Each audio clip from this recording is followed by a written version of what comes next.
Hello बच्चों, good morning, नमस्कार। आप सभी का स्वागत है मेरे यूट्यूब चैनल केमिस्ट्री ज्ञान पर।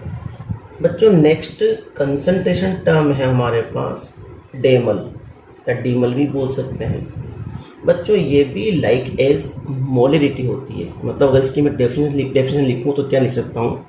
The number of moles of solute present in 1 litre solution. तो फिर डिफरेंस क्या है? डिफरेंस ये है कि इसमें एक पर्टिकुलर टेम्परेचर होता है 0 डिग्री सेल्सियस। अगर आप लोग number of moles of solute कितने प्रेजेंट है 1 लीटर सॉल्यूशन में, ये किस पर देख रहे हो? 0 डिग्री सेल्सियस पे देख रहे हो, तो इसको हम बोलते हैं डेमल। बस बच्चों, इसका ज़्यादा हमारे कोई यूज़ नहीं है। ये कंसंट्रेशन टर्म हमारे कंप्लीट हुई। अब बढ़ते हैं बच्चों नेक्स्ट टॉपिक की ओर।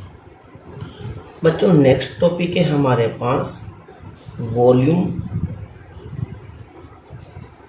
Strength of H2O2। बच्चों, इस टॉपिक को थोड़ा ध्यान से समझना, ठीक है? देखो बच्चों, H2O2 इसको हम बोलते हैं hydrogen peroxide.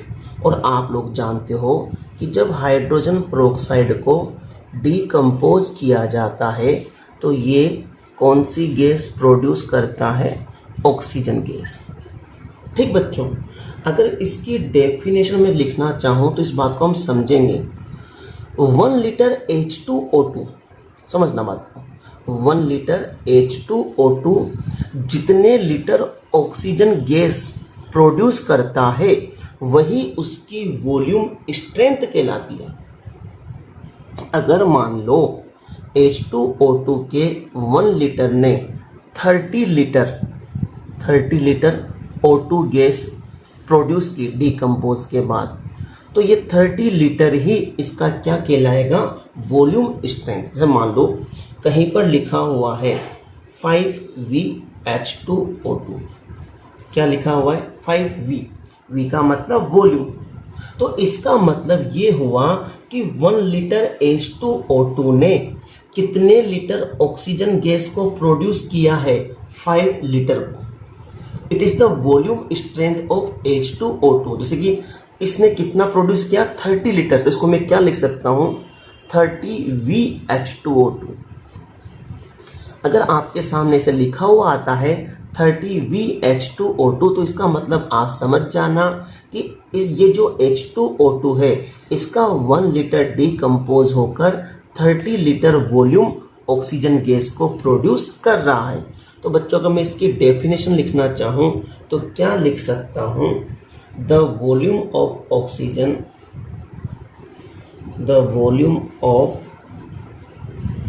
Oxygen which is obtained by decomposition of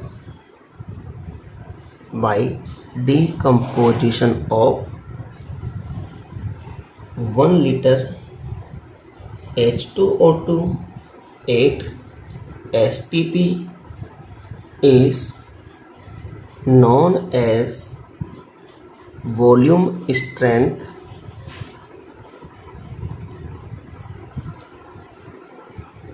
of H2O।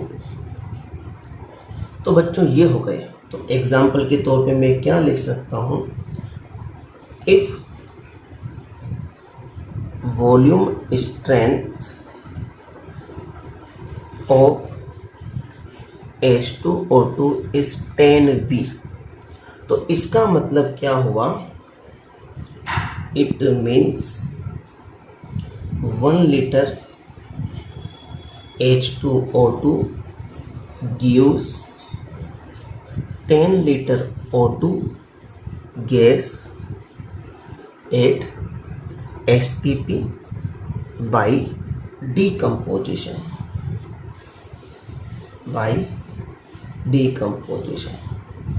ठीक है बच्चों, हम बच्चों वॉल्यूम स्ट्रेंथ ऑफ H2O2 को आपस में इंटर कन्वर्जन भी कर सकते हैं। कैसे? हम समझते हैं। तो बच्चों ये फॉर्मूला आपके बहुत काम आने वाला है, इसको आप लोग ध्यान देना। 1.7% H2O2 इक्वल होता है 17 ग्राम पर लीटर H2O2 के। ये इक्वल होता है 1 नॉर्मेलिटी के। ये इक्वल होता है 5.6 लीटर O2 8 STP। और ये इक्वल होता है 8 ग्राम O2 के। बच्चों इसको हम समझेंगे कि मैंने क्या लिखा है। ये बच्चों अलग अलग कंसंट्रेशन टर्म है किसकी, H2O2 की। इसमें मैंने आपको बताया है कि 1.7% H2O2 17 ग्राम पर लीटर H2O2 के इक्वल होता है। यह 1 नॉर्मेलिटी ऑफ H2O2 के इक्वल होता है। और यह 5.6 लीटर O2 8 STP, यानी कि इस कंडीशन में जब नॉर्मेलिटी 1 हो या 17 ग्राम पर लीटर H2O2 हो, तो इस कंडीशन में हमें O2 कितनी मिलेगी, 5.6 लीटर। या हमें कितने ग्राम ऑक्सीजन मिलेगी, O2 बाई H2O2। H2O2 के डीकम्पोजिशन से हमें 8 ग्राम O2 मिलेगी या STP पर 5.6 मिलेगी। अब इसका यूज़ क्या है बच्चों, इस बात को हम समझेंगे। मेन बात यूज़ पे आते हैं। इसमें हम क्या कर सकते हैं, H2O2 की कंसंट्रेशन को एक दूसरे में इंटर कन्वर्ट कर सकते हैं। कैसे, इस चीज़ को मैं आपको बाय द क्वेश्चन समझाता हूँ। जैसे मुझे ये क्वेश्चन गिवन है कि 22.4 litre O2 is obtained 8 STP by decomposition of H2O2. Find out normality of H2O2। अब मुझसे क्या पूछा गया है, नॉर्मेलिटी ऑफ H2O2 पूछा गया है। कब, जब H2O2 STP पर कितने लीटर ऑक्सीजन दे रहा हो, 22.4। तो इस फॉर्मूले से मुझे पता है कि जो 5.6 लीटर O2 8 STP होता है वह 1 नॉर्मेलिटी के इक्वल होता है। तो इससे मैं इसको किस में कन्वर्ट कर सकता हूँ, नॉर्मेलिटी में। मैं जानता हूँ क्या, कि 5.6 litre O2 8 STP is equal to 1 normality of H2O2। तो 1 लीटर इक्वल टू 1/5.6, तो 22.4 लीटर O2 8 STP 1/5.6 इंटू 22.4, ये हो गया 4 नॉर्मेलिटी ऑफ H2O2। यानी कि जब H2O2 22.4 litre oxygen gas produce कर रहा हो, तो इसका मतलब उस वक्त H2O2 की नॉर्मेलिटी कितनी होगी, 4 होगी। इससे हम कुछ भी निकाल सकते हैं। अगर वो नॉर्मेलिटी की जगह हमसे क्या पूछ लेता, परसेंटेज पूछ लेता या ग्राम पर लीटर स्ट्रेंथ पूछ लेता, जैसे मान लो उसने पूछ लिया परसेंटेज, तो हम कैसे निकालते हैं, देखो 5.6 लीटर O2 8 STP कितनी परसेंटेज के इक्वल है, 1.7% ऑफ H2O2 के इक्वल है। तो 1 किसके इक्वल होगी, 1.7/5.6। तो 22.4 लीटर जब O2 प्रोड्यूस करेगा तो ये किसके इक्वल होगी, 1.7/5.6 इंटू 22.4। तो 1.7 इंटू 4 कितना आ जाएगा यहाँ, 6.8% H2O2। तो बच्चों इस प्रकार से हमें कोई भी एक टर्म गिवन हो तो उससे हम अदर टर्म निकाल सकते हैं इस तरीके से। तो बच्चों ये बहुत ही काम का हमारे पास में फॉर्मूला है, इसको हम ज़रूर ध्यान रखेंगे। चलो बच्चों हम इसका एक क्वेश्चन और कर लेते हैं। ये हमारे पास नेक्स्ट क्वेश्चन है, calculate volume strength of H2O2 if 5 litre solution of H2O2 gives 100 litre O2 at H2O। तो बच्चों मैंने तो आपको कहा ही है कि वॉल्यूम स्ट्रेंथ ऑफ H2O2 क्या होता है। 1 लीटर H2O2 जितने लीटर O2 देता है वही उसकी वॉल्यूम स्ट्रेंथ है। तो बच्चों यहाँ पर हमें मालूम पड़ रहा है कि 5 litre H2O2 gives 100 litre O2। तो बच्चों 1 लीटर H2O2 कितना देगा? 100/5 20 लीटर O2। इसका मतलब जो वॉल्यूम स्ट्रेंथ है किसकी? H2O2 की, वो कितनी है? 20 लीटर, यानी कि 20 V है। ठीक है, तो ये हो गया हमारा आंसर। बढ़ते हैं बच्चों अब नेक्स्ट टॉपिक की ओर। बच्चों नेक्स्ट टॉपिक है हमारे पास रिलेशनशिप बिटवीन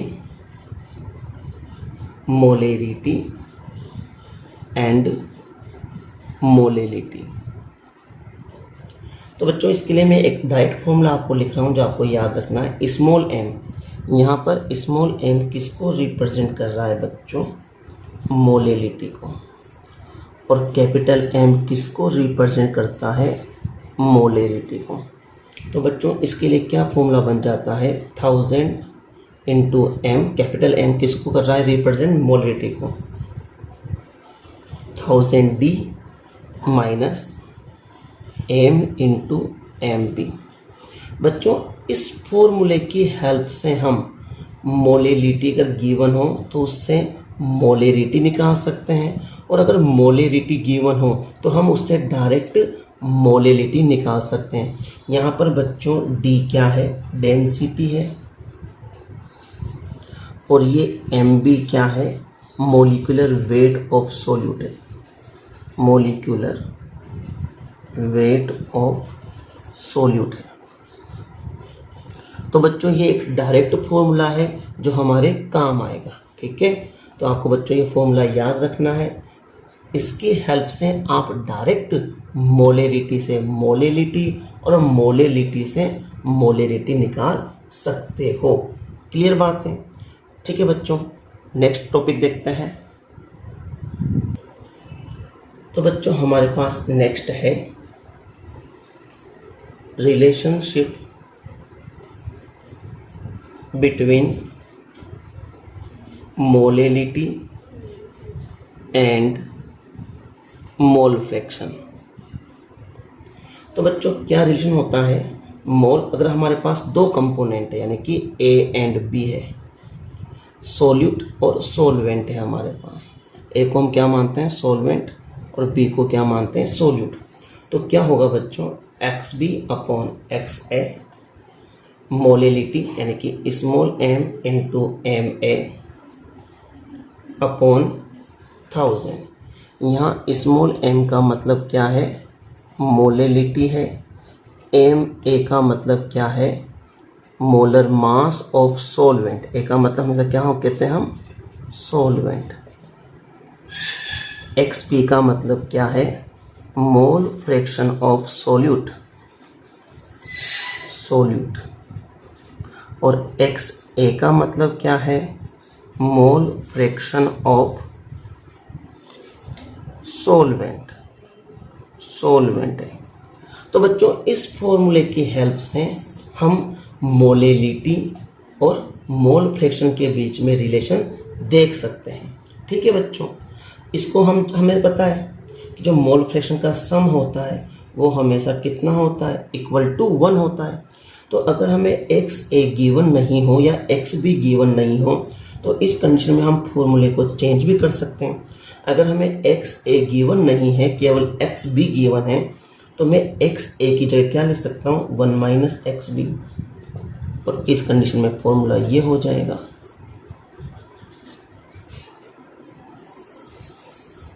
अगर हमें मोलेलिटी गिवन हो तो हम इससे मोल फ्रैक्शन ऑफ सॉल्यूट निकाल सकते हैं। यहाँ MA क्या है? Molar mass of solvent. अगर सॉल्वेंट वाटर है तो कितना आएगा? 18 आएगा। ठीक है बच्चों, अगर बच्चों solution is very dilute, solution क्या है, वेरी डाइल्यूट है। अगर आपको क्वेश्चन में गिवन है कि जो सॉल्यूशन है इज वेरी डाइल्यूट, तो जब बच्चों कोई चीज़ वेरी डाइल्यूट होगी, मतलब वेरी डाइल्यूट कब होगी, जब उसके अंदर सोल्यूट तो कम होगा और सॉल्वेंट बहुत ज़्यादा। जब सोल्यूट बहुत कम होगा तो उस कंडीशन में हम 1 माइनस एक्स बी को लगभग इक्वल टू 1 मान सकते हैं। मान सकते हैं कि नहीं मान सकते? मान सकते हैं, बिल्कुल मान सकते हैं। ये वैल्यू अगर बहुत कम है तो 1 माइनस एक्स बी क्या मान लेंगे, नेग्लिजिबल। इस कंडीशन में बच्चों फॉर्मूला क्या हो जाएगा, X B is equal to M into M A upon 1000। तब हमें न तो एक्स ए की रिक्वायरमेंट है न 1 माइनस एक्स बी, तब हम सीधा ये वाला फॉर्मूला लगाएंगे और मोल फ्रैक्शन ऑफ सॉल्यूट निकाल लेंगे, या अगर उसने मोलेलिटी पूछा है तो ये फाइंड आउट कर लेंगे। ठीक है बच्चों, चलो बच्चों अब हम बात करते हैं लास्ट टॉपिक की, जो क्या है टेम्परेचर डिपेंडेंट कंसंट्रेशन टर्म। बच्चों कंपटीशन लेवल में इससे रिलेटेड क्वेश्चन बहुत सी बार पूछा गया है कि कौन सी कंसंट्रेशन टर्म टेम्परेचर डिपेंडेंट होती है। तो बच्चों हम कैसे पता लगाए कि कौन सी कंसंट्रेशन टर्म टेम्परेचर डिपेंडेंट है या नहीं? इसका एक सिंपल सा तरीका है। अगर कंसंट्रेशन टर्म, इफ concentration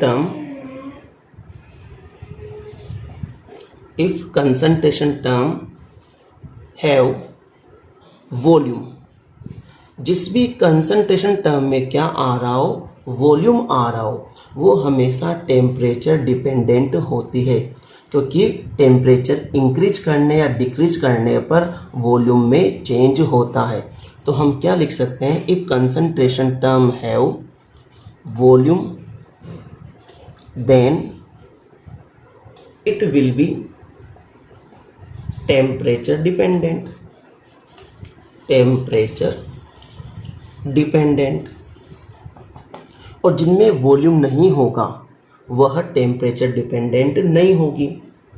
तो बच्चों बताओ कौन कौन सी कंसंट्रेशन टर्म है जिनके अंदर वॉल्यूम होता है, वही क्या होगी, टेम्परेचर डिपेंडेंट होगी। जैसे मान लो हम परसेंटेज स्ट्रेंथ से स्टार्ट करते हैं, परसेंटेज W अपॉन बी, मास वॉल्यूम परसेंटेज, वॉल्यूम है ना, तो ये क्या होगी, टेम्परेचर डिपेंडेंट होगी। परसेंटेज वॉल्यूम स्ट्रेंथ, इसमें भी वॉल्यूम है तो ये भी क्या होगी, टेम्परेचर डिपेंडेंट होगी। मोलेरिटी, मोलेरिटी में भी क्या होता है, वॉल्यूम होता है ना, वॉल्यूम ऑफ सॉल्यूशन, तो ये भी टेम्परेचर डिपेंडेंट होगी। ठीक है, अगर हम बात करें नॉर्मेलिटी की, तो बच्चों नॉर्मेलिटी की भी क्या है definition, the number of gram equivalent of solute in 1 litre solution, तो ये भी टेम्परेचर डिपेंडेंट होगी।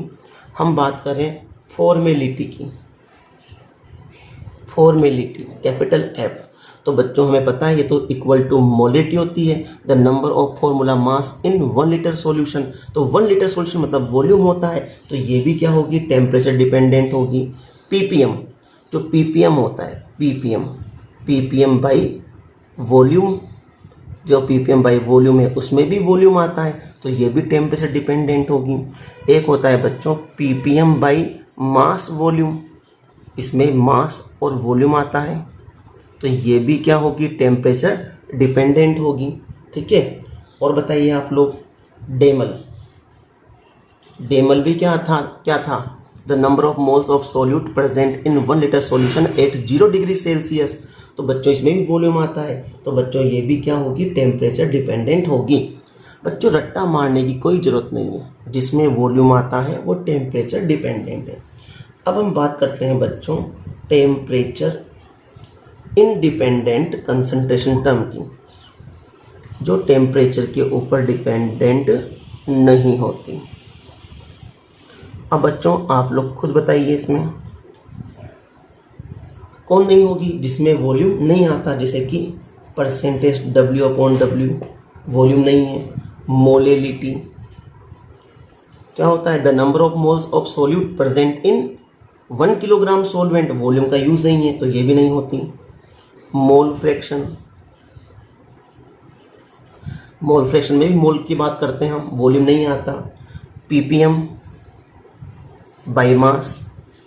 ठीक है बच्चों, हो सकता है कुछ कंसंट्रेशन टर्म उससे छूट गई हो, लेकिन आप लोग ध्यान दे सकते हो। जिसमें वॉल्यूम आता है वो टेम्परेचर डिपेंडेंट होती है, और जिसमें नहीं आता वो टेम्परेचर इंडिपेंडेंट होती है। ठीक बच्चों, तो आज के लिए इतना काफ़ी है, मिलते हैं हम कल।